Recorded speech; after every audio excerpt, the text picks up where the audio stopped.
یہ پروپیگنڈا کیا گیا کہ الطاف حسین اور آفاق احمد کے اختلافات کے نتیجے میں ہزاروں لوگ قتل ہو گئے، تو آفاق بھائی نے پریس کلب میں ایک تقریب سے خطاب کے دوران اس پروپیگنڈا کی کلی کھول اور مہاجروں کے دماغ سے اس غلط فہمی کو کھرچ کر اصل دشمن کو بے نقاب کر دیا۔ اسے ذرا غور سے سنیں۔ درست ہے، بہت قتل عام ہوا ہے، لیکن اس قتل عام کے پیچھے کیا عوامل کار فرما تھے میں تفصیل میں نہیں جاؤں گا، ایک مثال دوں گا، آپ سب کو سمجھ لینا چاہیے۔ میں الطاف کو مورد الزام ٹھہراؤں، آفاق کو الطاف مورد الزام ٹھہرائے، میں عامر کو کہوں، عامر فاروق ستار کو کہے، سب بیکار۔ ایک بات ذہن میں بٹھا لیجیے تاکہ آپ کو گھر جا کر فیصلہ کرنے میں آسانی ہو کہ اس شہر میں قتل عام۔ میں نے کسی جگہ گیا تو مجھے کسی جرنیل کا فون آیا، کہا ہمارے ساتھ چائے پی سکتے ہو؟ ہم نے کہا بھائی ہم ظاہر ہے کہ مطلب آپ کی اس خواہش کو تو حکم ہی سمجھیں گے نا۔ ہم نے کہا ہم آ جائیں گے بھائی، ہم چلے گئے۔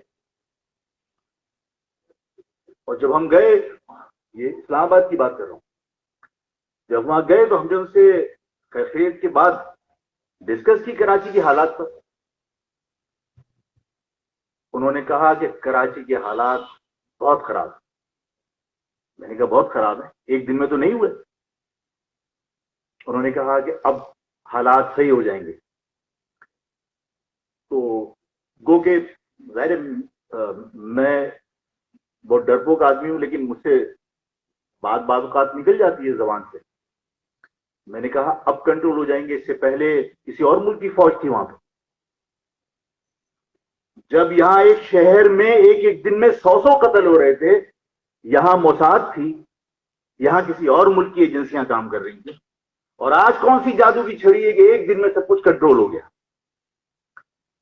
اس کو سوچ کے اپنے دماغ سے فیصلہ کیجئے گا کہ اس شہر کے ساتھ کیا ہوا ہے۔ اور ایک اور مثال دے کے آپ کو سمجھانا چاہتا ہوں۔ جب افغانستان پہ طالبان کے خلاف کارروائی کرنا مقصد تھا نا، تو 9/11 کا واقعہ ہوا تھا۔ چاہے اس سے کوئی ایگری کرے یا نہ کرے، چاہے کوئی میری اس بات سے اتفاق کرے یا نہ کرے، میں تو اس پاکستان کے کسی بہت بڑے حادثے کی مثال دینا چاہتا تھا، لیکن میں نہیں دے سکتا کہ اس کے بعد کیا کچھ ہوا۔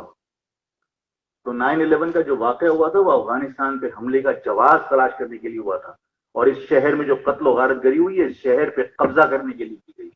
اس شہر کی قتل و غارت گری کو جواز بنا کر آج یہ شہر ہمارے ہاتھ سے چلا گیا۔ باہر سے آنے والوں نے اس پر قبضہ کیا۔ اور میں نے ہمیشہ کہا تھا کہ پنجاب کے بارے میں یہ سوچنا آپ کی غلط فہمی ہے کہ پنجاب خود آ کے آپ سے اپنے مفادات کی جنگ کرے گا۔ پنجاب اپنے مفادات کے تحفظ کے لیے، پنجاب اپنے مفادات، اپنی غرض کے حصول کے لیے پورے پاکستان کی مشینری کو استعمال کر سکتا ہے، اور اس نے کی۔ 9/11 کا واقعہ افغانستان پہ حملے کا جواز پیدا کرنے کے لیے تھا۔ اس شہر میں ہونے والی قتل و غارت گری، جس میں میں نے آپ کے سامنے یہ سوال رکھا کہ جب قتل و غارت گری ہو رہی تھی، جب اے ڈی کی گاڑیاں اور چھیپا کی گاڑیاں یہاں سے لاشیں اٹھا رہی تھی، تو یہاں کون لوگ تھے؟ یہاں کون سے ادارے تھے؟ باہر کے ادارے تھے۔ اس وقت قتل و غارت گری کے اوپر خاموشی اختیار کیوں کی گئی تھی؟ اس لیے کہ جواز چاہیے تھا اس شہر کے اندر ایک بڑے آپریشن کا۔ ہماری ہی لاشوں کے اوپر، ہمارے ہی خون پر، ہمارے ہی گھروں پر قبضے کیے گئے، اور یہ غلط نہیں ہے۔ میں اس ساری گفتگو میں جو بھی ہوتی رہی، میں مطلب کنفیوز تھا کہ اس شہر کی تباہی کا ذمہ دار کس کو ٹھہرایا جائے، بین الاقوامی طاقتوں کو، اس ملک کے اندر کام کرنے والے اداروں کو، یا ان لوگوں کو جنہیں مینڈیٹ ملا تھا اور وہ یہاں پر قتل و غارت گری میں ملوث۔ میں کسی کی مخالفت کرنے نہیں آیا، میں کسی کو مورد الزام ٹھہرانے نہیں آیا۔ آپ جیسے لوگوں کے ساتھ نشست کا یہی تو فائدہ ہوتا ہے کہ آپ لوگ خود فیصلے کر سکتے ہیں۔ آپ کے سامنے صرف حقائق رکھنے کی بات ہے۔ میں نے آپ کے سامنے حقائق رکھے کہ آپ لوگوں کو صرف اپنے سینے پہ ہاتھ رکھ کے یہ سوچنا ہے کہ مانا کہ اس شہر کے اندر جو قتل و غارت گری ہوئی، اس میں الطاف بھی ملوث تھا اور آفاق بھی ملوث تھا، لیکن اس وقت اس ملک میں کون سا قانون رائج تھا؟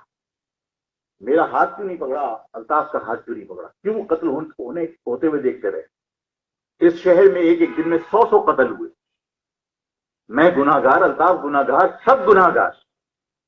اس شہر کے اندر ادارے اس وقت کہاں؟ اور میں غصے میں جب باتیں کرتا ہوں تو لوگ برا مانتے ہیں کہ آج اس شہر کے امن کا کریڈٹ سب لیتے ہیں. اس وقت شہر میں قتل و غارت گری کی ذمہ داری کو قبول کیوں نہیں کرتا؟